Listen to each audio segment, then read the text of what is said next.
This movement is called a spread eagle sit-up. And in all of our ab movements, we're trying to work them where the combination of the hip flexor and abdominals working together is always in the safest manner. This movement takes the place of bent knee sit-ups that have been proven to cause orthopedic harm over time by the way they were taught. And you're going to be able to see what the difference is here.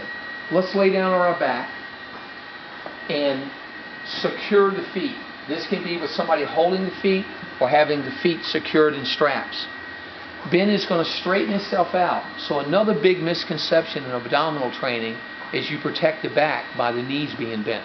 And then we've got guys with knee bents doing bent knee sit-ups with a flex back as many as they can for 60 seconds, causing back trauma.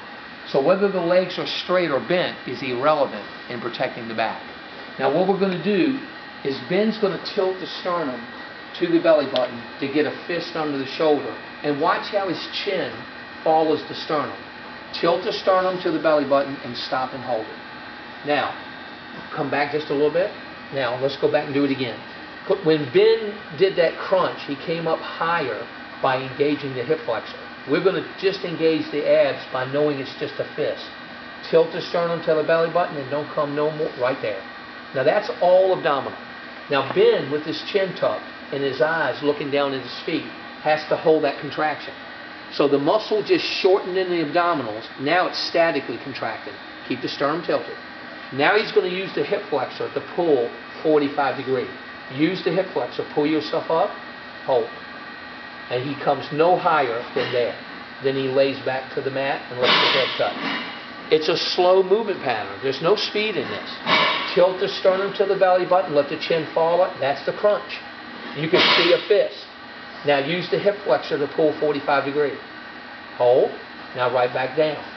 Now the two things we don't want to do, and Ben's going to demonstrate it, is after he crunches and hold, pull and crunch and hold, he uses the hip flexor, but he comes past 45. Pull all the way up, all the way up. That's what causes trauma to the lower back. That heavy flexion coming all the way up. Now go back down, so we're not going to do it. Now suppose Ben is crunching and he can't hold the crunch when the hip flexor pulls. When you crunch this time, Ben, and you go to pull yourself up, let your sternum open up. That would show a hyperextended back. So crunch first and hold. Now when this engages, let your sternum open up. Pull and let open. That's going to get the back hurt as well. So lay back down. We see a lot of people that when they do a crunch and they can't hold the crunch, they start to open up. Well, that's the time to stop the set. So let's demonstrate it correct again. Tilt the sternum to the belly button and look at his chin follow and look at his eyes look down. Now watch him pull with the hip flexor to 45. There it is. And then right back down. Now, some of our guys have built up doing this with 80-pound dumbbells. They've got more concentric strength in the abdominals and static strength because when they pull with the hip flexors, they keep their sternum pointing down. This is called the spread eagle sit-up.